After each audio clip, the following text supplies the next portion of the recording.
Welcome back to Edulexis. Today is day 75. We are diving into NumPy, the cornerstone of numerical computing in Python. Forget standard Python lists for heavy math. NumPy arrays are faster, more compact, and packed with powerful functions. We'll start by ensuring you have it installed. Run pip install NumPy in your terminal if you haven't. Let's prepare our environment by importing it as enp. This is the standard industry convention, so get used to it. Think of a NumPy array as a high-performance grid of values. Unlike Python lists, which can hold any mix of types, a NumPy array is homogeneous. Every element is the same type, like integers or floats. This consistency is exactly what allows NumPy to optimize memory and speed. We'll look at the ND-erase object, the heart of the library. It's multidimensional, efficient, and honestly, it will change how you think about data processing. Let's start coding. The simplest way to create an array is using np.array. Just pass a regular Python list inside the parentheses. Try it. R equals np.array 1, 2, 3, 4. Now, check the type.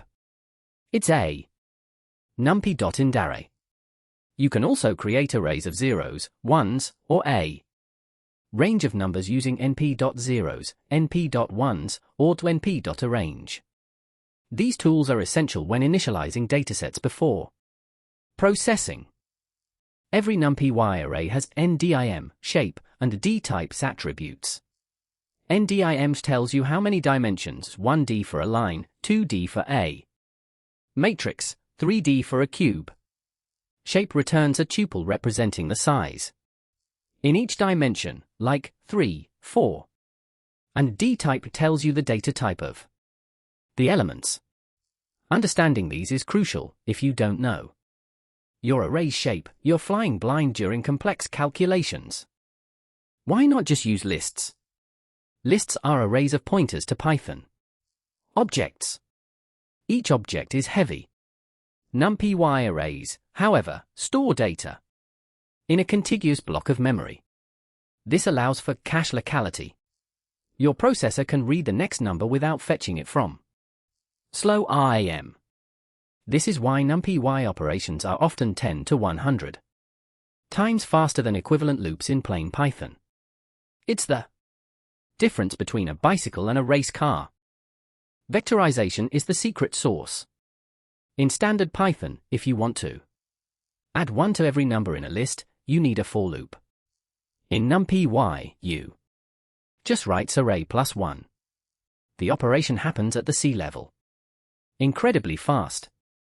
This is vectorization, replacing explicit, slow loops with optimized, internal operations. It makes your code not just faster, but much cleaner and more readable.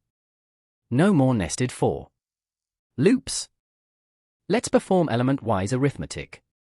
Create 2 arrays of the same shape, say A and a B. Adding them is as simple as A plus B.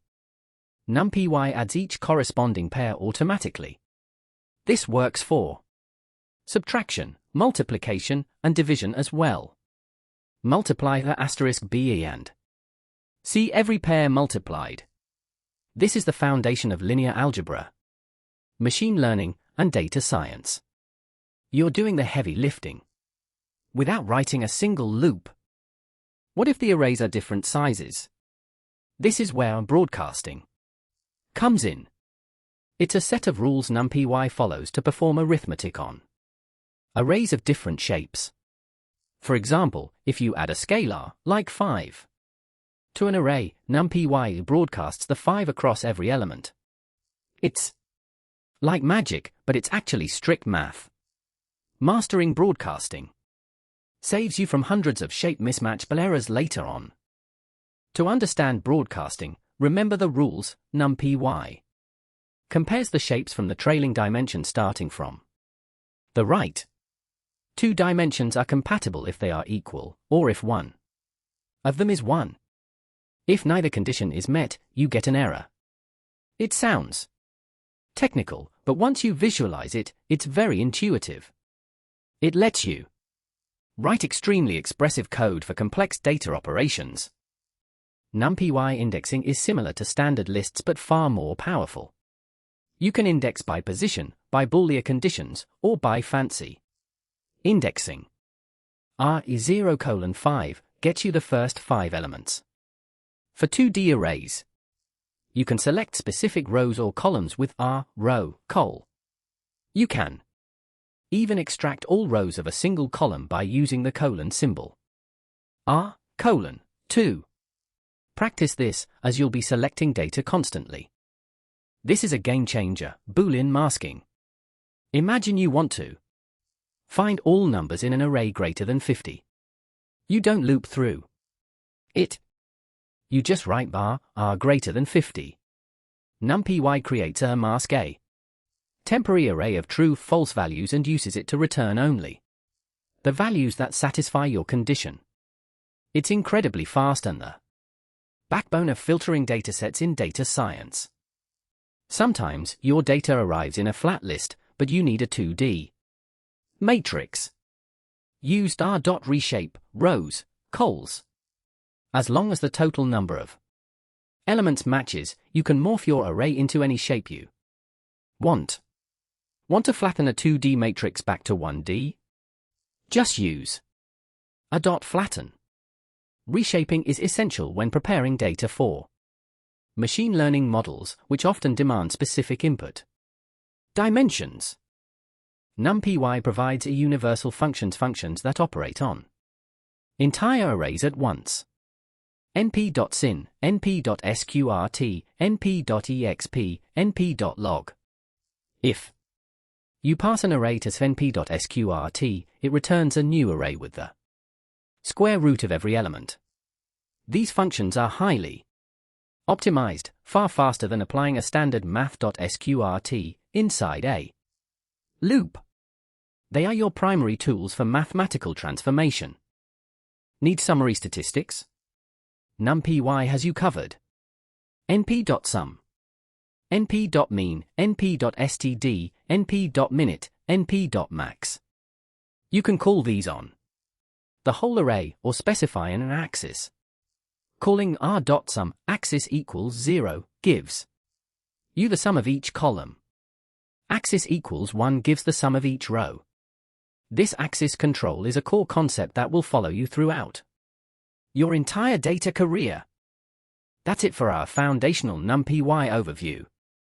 We've covered creation, memory, vectorization, broadcasting, indexing, masking, and reshaping. You now have the toolkit to perform serious data science. Practice these concepts today. Try creating a 3x3 array and filtering it using a Boolean mask. Tomorrow, we'll move to data visualization with Matplotlib, where we'll plot these arrays. Keep coding, stay consistent, and we'll see you tomorrow at Edulexis. Thank you for watching. Like if you learned something, share with your circle, and subscribe for more.